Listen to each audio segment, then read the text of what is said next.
เป็นการพบกันระหว่างเฮือสวงแข่งเวียงแก่นบริษัทน้ำเพชรเจริญทรัพย์จะพบกันกับเฮือสวงบริษัทอิซูซุลาวบ้านนุนสวัสดิ์นางกาบแก้วเจ้าออก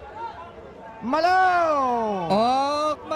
ครับที่2เป็นคู่ที่7ซึ่งเป็นการพบกันระหว่างเฮือสวงแขวงเวียงจันทร์ในนามบริษัทน้ำเพชรเจริญทรัพย์อยู่ทางเบื้องซ้ายมาพบกับเฮือสวงอีซูซุลาวบ้านนูนสวัสดิ์อยู่ทางเบื้องขวารวมกันตอนนี้ยังบ่มีไผ่น้ำบ่มีไผ่ตามมาเบื้องตามสายตาดีๆน้ำเพชรเจริญทรัพย์จากแขวงเวียงจันทร์จะแสงแห้งหนีแล้ว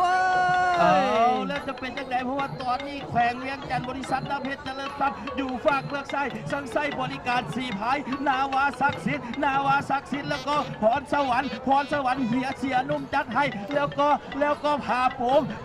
แล้วก็อีกสิ่งเก้าเจริญของพี่น้องบ้านนาเหนือตอนนี้เอาแล้วว่าไผจะเป็นไผเรามาเบิ่งว่าบ้านนูนสวัสดิ์จะนำทันบ่ทันเอาละเว้ยน้ำเพชรเจริญทรัพย์อยู่ฝากเบื้องซ้ายตอนนี้ได้เหือดีเหือดังจากอาวาศักดิ์สิทธิ์ส่วนว่าอีซูซูลาวอยู่ฝากเบื้องขวาบ้านนูนสวัสดิ์นางกาบแก้วตอนนี้ตะเกียกตะกายพายแหงจะแสงหนีจะหนีได้หรือบ่ได้ต้องมาถามใจน้ำเพชรเจริญทรัพย์จากแข่งเวียงจันทร์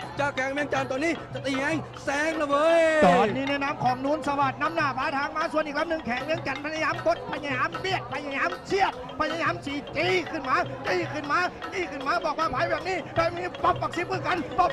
จี้ขึ้น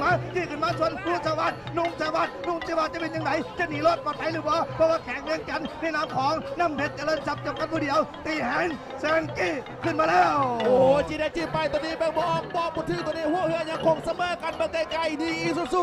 ซูมาดูสวัสดิ์สตาร์ทที่ออกมาจากหุ่นแห้งพวกเขาแค่เวียงจันทร์บริษัทน้ำเพชรเจริญทรัพย์อยู่ทางเบื้องซ้ายเบื้องกันมาคู่นี้ผู้ใดจะอยู่ผู้ใดจะไปพละกำลังพันเรือเพื่อเบื้องกันมาตอนนี้แค่เวียงจันทร์บริษัทน้ำเพชรจะนี่ได้หรือบ่ได้หรือว่าได้อีซูซุลาวบ้านนูนสวัสดิ์พยายามบอลละพายพยายามพายตามขึ้นมาพายนำขึ้นมาเบิ่งว่าน้ำเพชรเจริญทรัพย์จะหนีได้ตลอดปลอดภัยบ้านนูนสวัสดิ์ไล่บี้ไล่กดพยายามตักจี้ขึ้นมาบ้านนูนสวัสดิ์จะทันหรือบ่ทันเขาต้องมาติดตามกันพี่น้องเพราะว่าตอนนี้เหือสวงแข่งเวียงจันทร์บริษัทน้ำเพชรเจริญทรัพย์เริ่มจะตีแหงแสงหนีจากบริษัทอีซูซูลาวบ้านนูนสวัสดิ์นายหัวนั่นก็คือโคตรทองรถไถซิ่งเคาะแล้วโคตรทองเคาะแล้ว150 เมตรจะเข้าเส้นชัยน้ำเพชรเจริญทรัพย์ว่าตรงไส้ว่าจะไหนลืมจะเป็นอีซูซูลาวบ้านนูนสวัสดิ์จะตามทันหรือบ่ทัน50 เมตรสุดท้ายจะเข้าเส้นชัยตอนนี้ในน้ำของแข่งเรื่องการตีแหงแสงหนีแข่งเรื่องกันหนีนูนสวัสดิ์